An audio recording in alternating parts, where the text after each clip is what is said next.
Servus Freunde, my name is Jimmy Cage and I just love the simplicity and straightforwardness of this title. Emily the Criminal. That's it. John Patton Ford's debut film is a crime drama starring Aubrey Plaza, who also produced it, as the titular character Emily.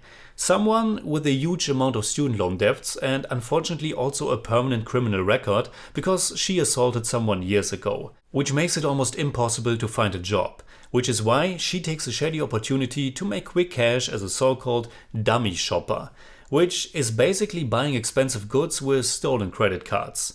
And despite getting punched in the face on her second job, she sticks with it because she seems to have a knack for it. And maybe it's also the danger of it all that's kind of seducing. And of course, the pain in the ass to find a real job.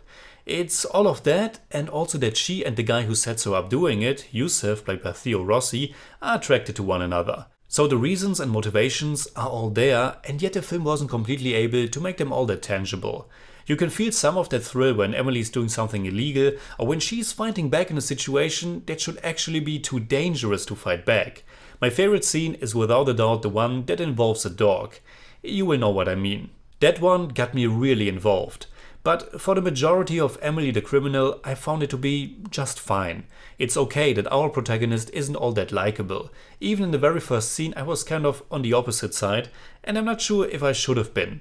It's okay that she isn't that likable, but I also thought she isn't that engrossing either. I didn't feel that she's really being pushed to the wall, that she's really out of options. But then on the other side, I also didn't feel the rush and the passion for these crimes either. And while Aubrey Plaza and Theo Rossi have some chemistry, the whole romance also missed some sparks for me.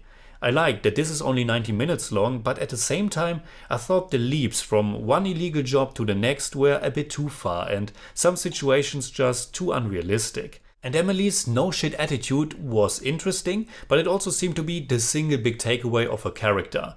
And given the several situations she finds herself in, I thought it was more like good luck that it didn't instantly end pretty badly for her. I also thought the very last scene was quite far-fetched. For me, the whole movie is somewhere in between a real genre movie, an indie character study, and a social commentary on the horrible reality of student loans and workplace exploitation.